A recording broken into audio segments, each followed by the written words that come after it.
சக்தி பராசக்தி.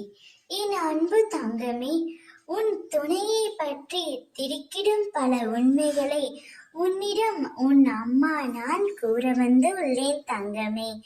என்னை புறக்கணிக்காமல் இதை முழுமையாக கேள் தங்கமே.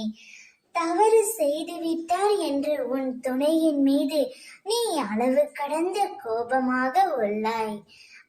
ஆனால் உன்னுடைய துணை தான் செய்த தவறை இப்பொழுது முழுமையாக உணர்ந்து விட்டார். உன் மீது உண்மையான பாசம் மட்டுமே இப்பொழுது அவர் வைத்திருக்கின்றார். உன்னை சுற்றி உள்ளவர்கள் உன்னை காயப்படுத்தும் விதத்தில் நடந்து கொண்டால் அதை பற்றியெல்லாம் நீ கவலைப்படாதே.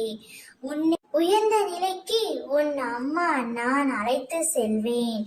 உன்னை சுற்றி உள்ளவர்கள் நீ எப்பொழுது அழுவாய், நீ எப்பொழுது வீழ்வாய் என்று சிலர் ஆவலுடன் காத்து கொண்டு இருக்கிறார்கள். எனவே அனைவரையும் ஒரே மாதிரியாக கருதாதே. உன்னை சுற்றி நல்லவர்களும் இருக்கிறார்கள், அதே போல் தீயவர்களும் இருக்கிறார்கள். இந்த உலகம் உன்னை தூக்கி வைத்து ஆடுவதையும் தூக்கி எறிந்து வீசுவதையும் நினைப்பது உன் குணம் மட்டும் அல்ல.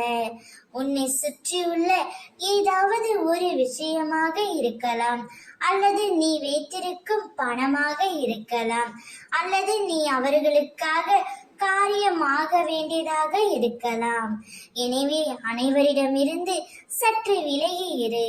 ஆனால் உன் துணையிடம் மட்டும் அன்பாக பேசு. அவரிடம் மனம் விட்டு பேசு தங்கமே.